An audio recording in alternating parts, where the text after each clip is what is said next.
সব সব পিৎজাটা দেবে, পুরোটা দেবে। না, সবটা দেবো না, পেট ব্যথা করবে। একটা খাবে ব্যাস, না, তুমি সবটা পরে খাবে। দেবে। না বলছি না, কথা শোন। বলছি তুমি সবটা দাও। এ কি, আপেলটা কাটছো কেন? কাটলে তো দাগ হয়ে যায়। মা তো আমাকে পুরো আপেলটা দেয়। ঠিক আছে ঠিক আছে, আজকে তুমি পিৎজা খেয়ে নাও, কালকে তুমি আপেল খেও। হ্যাঁ চলো চলো, দেরি হয়ে যাবে, চলো চলো। জয়দীপের কাছ থেকে ক্রিয়েটিভ রাইটিং এর খাতাটা নিয়ে নেবে। আর শোনো, ওই আর্ট এন্ড ক্রাফটের খাতাটা ফেলে আসবে না কিন্তু, সঙ্গে করে নিয়ে নেবে, মনে করেই দিলাম। আর্ট এন্ড ক্রাফটের খাতাটা ফেলে আসবে না। ফেলে আসবো। হ্যাঁ?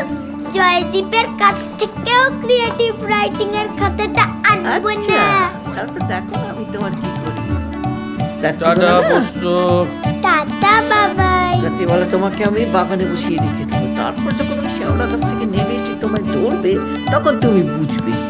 না দেখি দেখি দেখি দেখি এটা। উফ, ব্যাগটা তো ভারী করেছো কেন?